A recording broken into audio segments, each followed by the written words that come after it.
তো hello guys, কেমন আছো তোমরা? আশা করি সবাই ভালো আছো, ভালোই থাকবে। নিজের দেশকে সাফল্য দেওয়ার পরে, নিজের নাম যশ খ্যাতি অর্জনের পরে, এক কথায় বলতে গেলে দেশকে সাফল্য তো মণ্ডিত করার পরে একটা প্লেয়ারের যে প্রাপ্য, অর্থাৎ সেই ফেডারেশন তাকে যে সম্মান দেয়, তার যে পরিহিত জার্সি সেটাকে ব্যান করে দেওয়া হয়। মানে সে ছাড়া সেটা আর কেউ পরবে না। ইন্ডিয়ান ক্রিকেট টিমে সেটা সচিন টেন্ডুলকারের কপালে হয়েছে, মহেন্দ্র সিং ধোনির কপালে হয়েছে।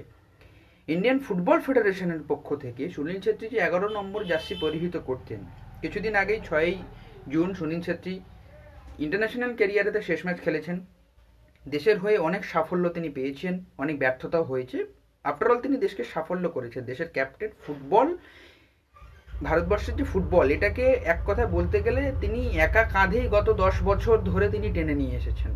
তিনি ক্যাপ্টেন, তিনি লেজেন্ড, তিনি লিডার।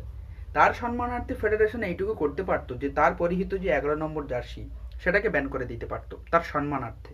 অর্থাৎ তারপরে সেই জার্সি যেন আর কেউ না পরে।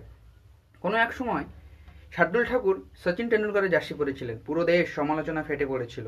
কিন্তু এটা যে ফুটবল, সুনীল ছেত্রী অবসর নেবেন শুনে সবাই ম্যাচটি দেখেছেন সুনীল ছেত্রীর শেষ ম্যাচ হিসেবে।